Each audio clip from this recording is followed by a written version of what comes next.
Details చూస్తే అక్రమ నిర్మాణం అని తేలిస్తే చాలు హైడ్రా వెంటనే యాక్షన్లోకి దిగిపోతుంది. ఇన్ని రోజులు నోటీసులు ఇచ్చి సైలెంట్ గా ఉన్న హైడ్రా మళ్ళీ యాక్షన్లోకి దిగింది. ఓవైపు చెరువుల పరిశీలన, మరోవైపు కబ్జాలను కొలాప్స్ చేస్తూ హాట్ టాపిక్ గా మారింది.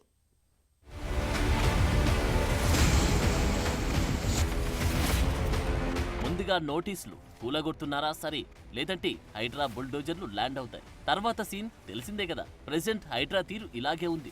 అక్రమార్కుల గుండెల్లో రైలు పరిగెత్తిస్తున్న హైడ్రా మళ్లీ కూల్చివేతలు మొదలుపెట్టింది.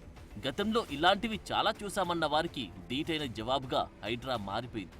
అమీన్పూర్లో మళ్లీ కూల్చివేతలు మొదలుపెట్టిన హైడ్రా మళ్లీ టెన్షన్ పెట్టిస్తోంది.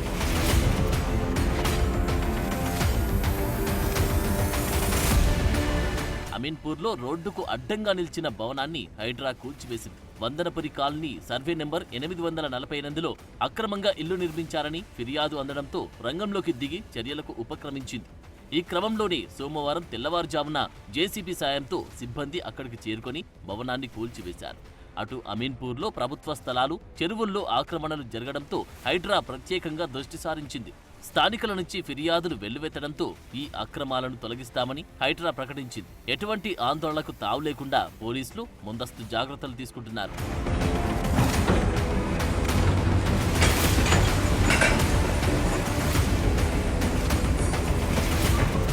మరోవైపు వనస్థలిపురం హుడా సాయినగర్ కాలనీలో అక్రమ కట్టడాలపై జీహెచ్ఎంసీ అధికారులు కొరడా జులిపించారు.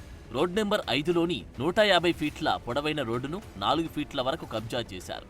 దీనిపై స్థానికుల నుంచి ఫిర్యాదులు జీహెచ్ఎంసీకి వెళ్లాయి. స్థానిక జీహెచ్ఎంసీ అధికారులు ఎన్ని ఫిర్యాదులు చేసినా పట్టించుకోలేదు. చివరకు హైకోర్టు నుంచి ఆర్డర్ తీసుకురావడంతో జీహెచ్ఎంసీ అధికారులు కదిలారు. అయితే నామ్కే వాస్తు అన్నట్టుగా కూల్చి వెళ్లిపోయారని కాలనీవాసులు ఆరోపిస్తున్నారు. కబ్జా చేసి రోడ్డుపై నిర్మించిన నిర్మాణాన్ని మొత్తం కూల్చాలని కాలనీవాసులు డిమాండ్ చేస్తున్నారు.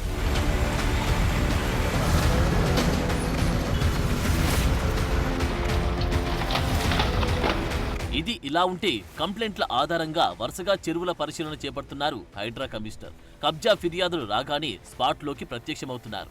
మొన్న బతుకమ్మ కుంటను పరిశీలించిన రంగనాథ్ ఇల్లు తొలగించకుండానే చెరువు అభివృద్ధి చేస్తామని హామీ ఇచ్చారు. సోమవారం చందానగర్ డివిజన్ బక్షికుంట, రేగుల కుంటలను పరిశీలించారు.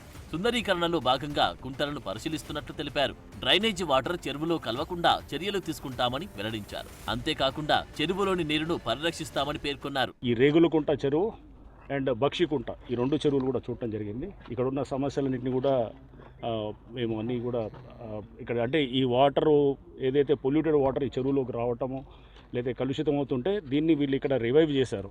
ఇక్కడ స్థానిక కొన్ని సమస్యలు ఉన్నాయి. లైక్ ఇది అమ్యూనిటీస్ కోసం పెట్టినటువంటి ల్యాండ్ని వేరే వాళ్ళు ఎవరు ఆక్యుపై చేశారని అవన్నీ కూడా చెక్ చేస్తాం మేము. అండ్ అట్లానే అక్కడ కూడా మనకి బక్షికుంటలో కూడా అక్కడ స్థానికంగా కొన్ని వాటర్ని తీసుకొచ్చి పొల్యూటెడ్ వాటర్ని తెచ్చి సీవేజ్ వాటర్ డైరెక్ట్గా కొన్ని చెరువుల్లో కలుపుతున్నటువంటి పరిస్థితి కూడా చూసాము. అండ్ ఇక్కడ స్థానికంగా చాలా సమస్యలు చెప్పారు. ఆ సమస్యలన్నింటినీ కూడా మేము మా హైడ్రా పరిధిలో ఉన్నటువంటి వాటిని తప్పకుండా మేము అడ్రస్ చేస్తాము. హైదరాబాద్ శివార్లో ఏ చోట కబ్జా అని కంప్లైంట్ వచ్చినా రూల్స్ ప్రకారం నోటీసులు ఇస్తోంది హైడ్రా. అందుకు 15 రోజులు గడువిస్తోంది. 2 వారాల్లో అక్రమ నిర్మాణాలను యజమానులే తొలగించాలని, లేకపోతే స్వయంగా రంగంలోకి దిగుతోంది హైడ్రా. మొత్తంగా హైడ్రా దూకుడుతో అక్రమార్కుల గుండెల్లో మళ్లీ టెన్షన్ మొదలైంది.